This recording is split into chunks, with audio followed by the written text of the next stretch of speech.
नमस्कार।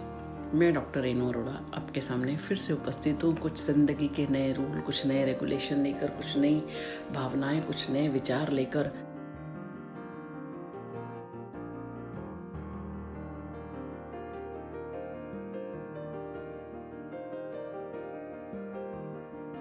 किस तरह से ज़िंदगी में परिवर्तन लाया जाए, किस तरह से ज़िंदगी से प्यार किया जाए, कि कौन से सूत्र अपनाए जाएं जिससे खुद की ज़िंदगी भी खुशनुमा बने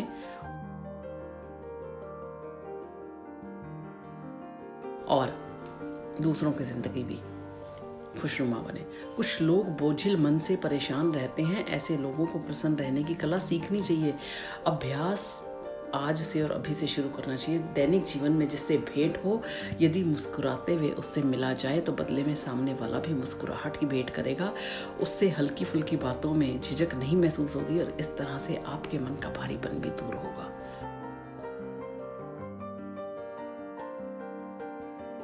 अकारण भय, आशंका, क्रोध, दुश्चिंता आदि की गणना मानसिक रोगों में की जाती है, तो इनसे दूर रहिए। क्योंकि अगर आपका मन रोगी है तो आपके शरीर पर, आपके चेहरे पर वो चीज़ें झलकते हुए टाइम नहीं लगेगी।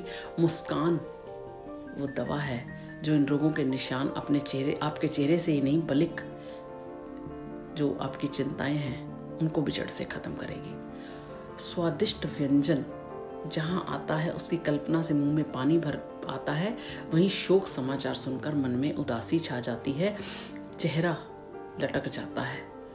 जब आपकी फेस जो है वो अच्छा होता है तो पता लगता है आप मन से कितने प्रसन्न हैं।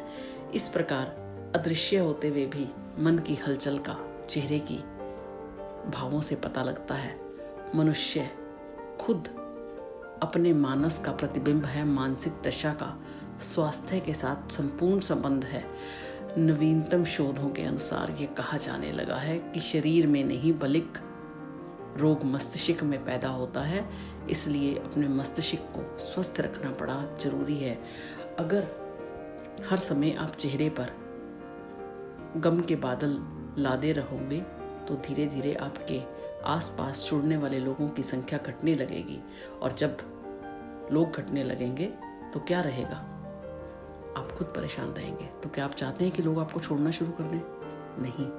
जब आप नहीं चाहते लोग आपको अपनी ज़िंदगी से दूर हों, तो क्यों ना ज़िंदगी में खुश रहा जाए।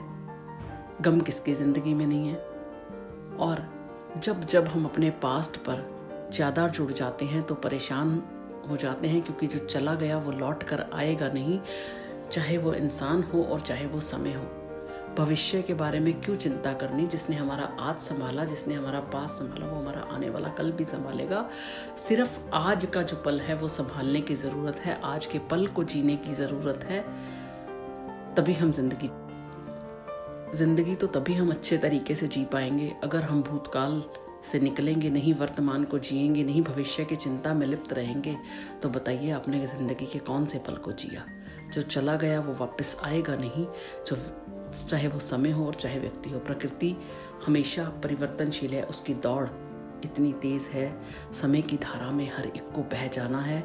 उसकी नाप तोल करना बड़ा असंभव है। नदी में पैर डालकर थोड़ी देर अगर बाद जब पैरों को हम ऊपर उठाते हैं तो देखिए कितना पानी आपके पैरों को छू कर निकल गया, और पीछे से आने वाले पानी ने आज वर्तमान के पानी की जगह ले ली।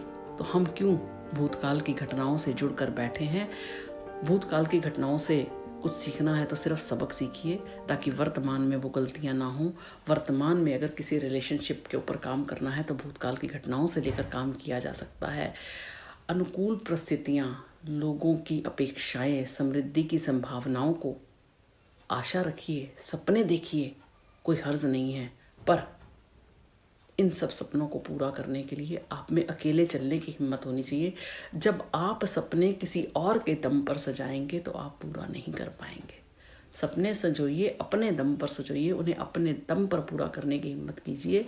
जब हम अपेक्षा और इच्छाएं दूसरों से रखते हैं तो ज़िंदगी में निराशा हाथ लगती है, क्योंकि जब लोग हमारी अपेक्षाओं पर नहीं उतरते तो फिर क्या होता है? फिर हम परेशान होते हैं। जब परेशान होते हैं तो हमारे फेस पे भी झलकता है और हमारे दिलो दिमाग पर भी उसका असर होता है। जिन्हें जीवन से सचमुच प्यार है, क्या आपको है, वे उस उपलब्धि का बड़ा चढ़ाते हैं। और जीवन विज्ञानियों का एक परामर्श है, अपनी मस्ती किसी भी कीमत पर कभी किसी को मत बेचना। अपनी ज़िंदगी की खुशियों का मालिक किसी और को मत बनाना। जब किसी की बात से आप परेशान होते हैं तो इसका मतलब आपने अपनी ज़िंदगी की चाबी उसको दे दी है। खुश रहना या नहीं रहना, उसकी चाबी आपके पास होनी चाहिए। तो ये कथन सही नहीं है कि उच्च स्तरीय व्यक्ति जो है, जो टॉप पे बैठे, वो गंभीर होते हैं। इस गंभीरता के पीछे भी उनके लक्ष्य निर्धारित होते हैं। तो आप अपनी ज़िंदगी को कैसे जीना चाहते हैं, ये आपके ऊपर निर्भर करता है। आप इन नियमों को अपना कर देखिए। अपनी खुशियों की चाबी किसी और का ना देकर अपने हाथ में रखिए, फिर देखिए ज़िंदगी कितनी खुशनुमा होगी। इन शब्दों के साथ वाणी को विराम दूंगी। अगर आपको मेरी वीडियो पसंद आई तो अन्य लोगों के साथ शेयर करना ना भूलिएगा। मुझे ट्विटर, इंस्टाग्राम, कोरा, इन सब पे फॉलो कर सकते हैं, फेसबुक पे फॉलो कर सकते हैं। और मोटिवेशनल थॉट्स पढ़ने के लिए drrenuarora.in पर जाकर मुझे पढ़ सकते हैं। चैनल सब्सक्राइब नहीं किया तो कर लीजिएगा। धन्यवाद।